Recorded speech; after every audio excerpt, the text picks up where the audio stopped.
Happy Sunday. I hope we're all having the most wonderful weekend. I'm actually coming in here today to talk to you about a topic which is really, really close to my heart, and I'll explain the reasons why. But it is just about not ever giving up on your dreams. So if you don't know me, my name is Izzy Bradshaw. I am a health and wellness coach. I'm a level 3 personal trainer, but before I became a personal trainer and a health coach, I actually had a corporate property career for 10 years in the centre of London. I had a really successful career. I kind of had it all on paper. But after I had my little boy and we had to have a full-time nanny, and I saw him for literally half an hour every day, I reached the point where every Friday I was just getting in the car with my husband on the long commute out of London, and I was bursting into tears. And it kind of forced a change in my case. We have a very big mortgage to pay, and so it was really a point where I had to find something that was going to kind of bring in the money for what we needed with the house, but also kind of fulfilled my kind of desires and wish to do something like full of purpose. You know, whilst I'd become a mother, I was a real career girl, and I still am. And I'd always had a passion for health and wellness and fitness. So I actually retrained as a personal trainer, as I said. And I started my Instagram account. I had about kind of 100 followers when I came across the opportunity to be a wellness coach. And I went into this informational group and I learned a little bit more in a couple of videos. And I said to my husband, you know what, this sounds really great. Like, I think it might be too good to be true, but in true my style, I have always trusted my gut with everything in my life, particularly when it came to my career. My parents had brought me up in a very academic environment, so I'd done a history and politics degree. I'd done very academic subjects at school, and I'd kind of been pigeonholed by my parents only because they were trying to, find the best for me. They wanted me to be a teacher. But I think through having been pigeonholed through that kind of process, kind of the decisions were made for me. When I moved into adulthood, it made me very kind of cut and dry on the fact that actually I wasn't going to do that anymore.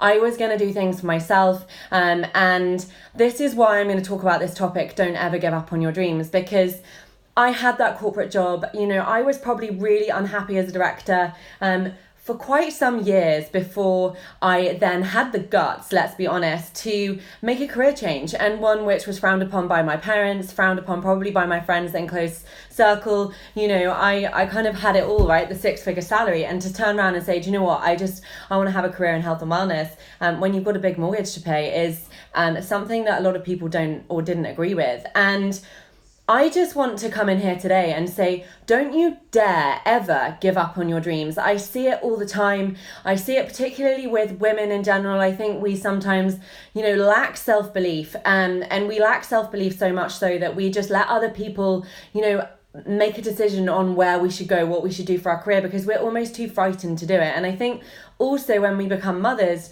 we get really concerned that there's this expectation of us that we have to just be a stay-at-home mother, and not that there's anything wrong with that. Like, I have total respect for stay-at-home mothers, and that's kind of a full-on thing, and for the most part I am with what I do here. I work flexibly, which is amazing. But I think when we have children, we suddenly feel this kind of cultural pressure to give up on our dreams and just stay at home with the kids. And in some cases, I strongly believe that's because we're doing what others are expecting of us. But think about it from your children's perspective.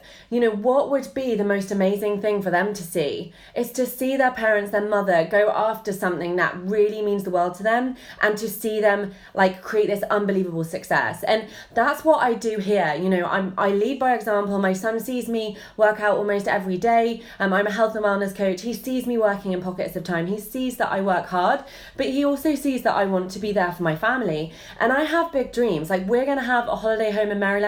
I'm going to pay for that. We're going to move into a 5-bed new build, and that's what's going to happen. It's on my vision board, and it's a non-negotiable for me. And that is me not giving up on my dreams, and I'm not going to give up on them.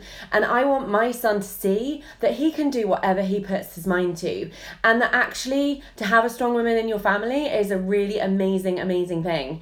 And so I just want to say to you, if you're a mum like me and you've perhaps given up on your dreams, or you think it's not possible because you have so many many of these social pressures, remember the only person that can look after you is you, and the only way that you can show up in your best way is by doing what makes your heart sing. And that sounds super corny, I know, but it is so, so true. So think about it. Are you doing what you really want in your life, or are you doing things to satisfy other people because it's easier and you don't want to step into your fear? Because you don't want to end your career or your kind of working life and have regrets about what you could have done because you had to do things because that's what was socially expected of you. So step out of the mold. Yeah, it's not easy sometimes. People make judgments, they do. But you know what? I've reached the point where I don't care because I'm following my dreams. I have the backing of my family. They can see how much this means to me now. But they have to see how much you want to make a change, no matter where it is you want to go. So I hope that's been useful. I know Sundays are often a time for reflection, so I hope that's been useful. And if you've got any questions whatsoever about me